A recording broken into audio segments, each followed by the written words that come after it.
ప్రధానమంత్రి నరేంద్ర మోదీ ఈ సాయంత్రం విశాఖ పర్యటనకు వస్తున్నారు. 2 లక్షల కోట్లకు పైగా విలువైన ప్రాజెక్టులకు శ్రీకారం చేపడతారు. ఇక ఇందులో అనకాపల్లి జిల్లా అచ్యుతాపురం మండలం పూడిమడకలో ఏర్పాటు చేసే గ్రీన్ హైడ్రోజన్ హబ్ విలువే 1.85 లక్షల కోట్ల రూపాయలు. ఇక రహదారులు, రైల్వే పనులు అంచనా 19.5 వేల కోట్ల రూపాయలుగా ఉన్నట్లు తెలుస్తోంది. ఇక వీటితో పాటు మరో 10కి పైగా ప్రాజెక్టులకు ప్రధాని శంకుస్థాపన చేస్తారు. అలాగే కొత్తగా నిర్మించిన, విస్తరించిన 6 రహదారులు, రైల్వే లైన్లు జాతికి అంకితం చేస్తారు. రాష్ట్రంలో కూటమి ప్రభుత్వం ఏర్పాటైన తర్వాత ఆయన రాష్ట్రానికి రావడం ఇదే మొదటిసారి. ప్రధాని వెంట ముఖ్యమంత్రి చంద్రబాబు నాయుడు, డిప్యూటీ సీఎం పవన్ కళ్యాణ్ కూడా పర్యటనలో పాల్గొంటున్నారు. ప్రధాని మోదీ, ముఖ్యమంత్రి చంద్రబాబు నాయుడు, డిప్యూటీ సీఎం పవన్ కళ్యాణ్ కలిసి రోడ్ షోలో పాల్గొంటారు. తర్వాత ఆంధ్ర విశ్వవిద్యాలయం ఇంజనీరింగ్ కళాశాల మైదానంలో భారీ బహిరంగ సభ జరగనుంది. ఇప్పటికే అన్ని ఏర్పాట్లు పూర్తి చేశారు. ఆ మార్గంలోని రహదారిని ప్రత్యేక బలగాలు అదుపులోకి తీసుకున్నాయి. ఉత్తరాంధ్ర జిల్లాల నుంచి ప్రధాని సభకు 1,50,000 మందిని సమీకరిస్తున్నారు. ప్రధాని నరేంద్ర మోడీ రాష్ట్రంలో పర్యటించబోతా ఉన్నారు. కూటమి ప్రభుత్వం ఏర్పాటైన తర్వాత తొలిసారి నరేంద్ర మోడీ రాష్ట్రానికి రానున్న నేపథ్యంలో భారీగా ఏర్పాట్లు చేస్తా ఉన్నారు. ప్రధాని పర్యటన నేపథ్యంలో ఇప్పటికే ముఖ్యమంత్రి చంద్రబాబుతో పాటు అటు డిప్యూటీ సీఎం పవన్ కళ్యాణ్ ఇద్దరు కూడా విశాఖపట్నానికి చేరుకున్నారు. సాయంత్రం 4:15 ప్రధాని నరేంద్ర మోడీ విశాఖపట్నంలో ఉన్నటువంటి ఐఎన్ఎస్ డేగాకు ప్రత్యేక విమానంలో చేరుకుంటారు. ఆ తర్వాత ప్రధానికి ముఖ్యమంత్రి చంద్రబాబుతో పాటు డిప్యూటీ సీఎం పవన్ కళ్యాణ్ ఇద్దరు కూడా ఘనంగా స్వాగతం పలుకుతారు. అక్కడి నుంచి సిరిపురం జంక్షన్ నుంచి నేరుగా ఆంధ్ర యూనివర్సిటీ ఇంజనీరింగ్ కళాశాలలో బహిరంగ సభ వేదిక వరకు కూడా రోడ్ షో జరగబోతా ఉంది. ఈ రోడ్ షోలో కూడా అటు ముఖ్యమంత్రి చంద్రబాబుతో పాటు ఇటు డిప్యూటీ సీఎం పవన్ కళ్యాణ్ ఇద్దరు కూడా నరేంద్ర మోడీతో కలిసి రోడ్ షోలో కూడా పాల్గొనబోతా ఉన్నారు. రోడ్ షో నేపథ్యంలో పెద్ద ఎత్తున ప్రజలంతా కూడా చేరుకోబోతా ఉన్నారు. సుమారుగా 1,00,000 మంది ప్రజానికం ఈ రోడ్ షోలో పాల్గొనేందుకు వీలుగా అక్కడ ఏర్పాట్లు కూడా చేశారు.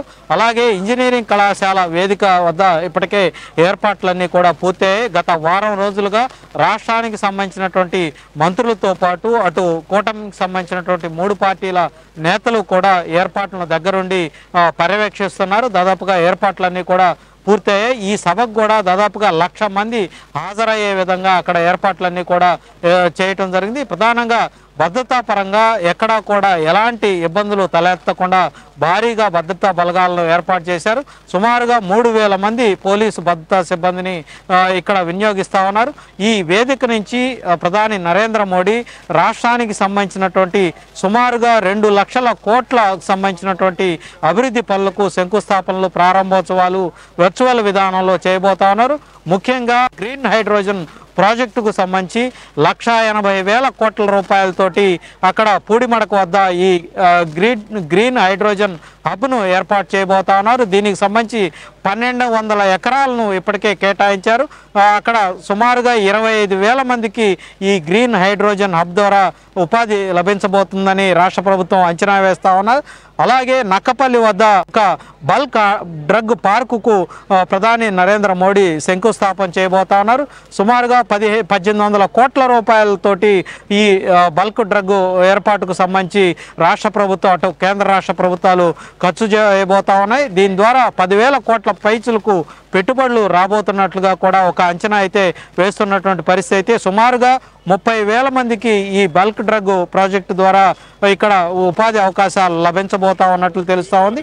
అలాగే కృష్ణపట్నం వేదికగా అక్కడ కూడా పారిశ్రామిక నడవాకు ప్రధాని నరేంద్ర మోడీ శంకుస్థాపన చేయబోతా ఉన్నారు. దీని ద్వారా కూడా సుమారుగా ఒక 50,000 మందికి ఉపాధి అవకాశాలు లభించబోతున్నట్లు తెలుస్తూ ఉంది. ఈ పారిశ్రామిక వాడ ద్వారా అక్కడ పెద్ద ఎత్తున అటు వివిధ రంగాలకు సంబంధించినటువంటి పెట్టుబడులు ఇక్కడికి వచ్చే అవకాశం అయితే కనిపిస్తూ ఉంది.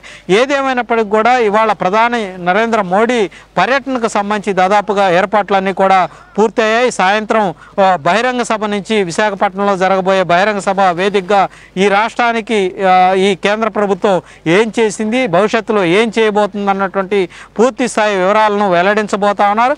అలాగే మనం చూసుకున్నట్లయితే రాష్ట్ర విభజన సందర్భంగా విశాఖపట్నంకి సంబంధించి ప్రత్యేక రైల్వే జోన్ ఇస్తామని ప్రకటించారు. దానికి సంబంధించి 2019లోనే విశాఖపట్నంలో దక్షిణ కోస్తా రైల్వే జోన్ ఏర్పాటుకు సంబంధించి ఒక నిర్ణయం తీసుకున్నారు.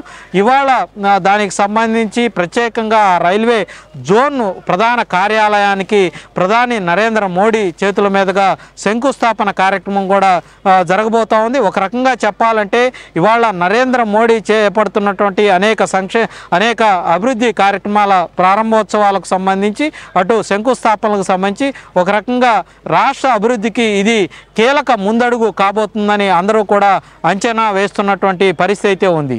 ఓ టు స్టూడియో.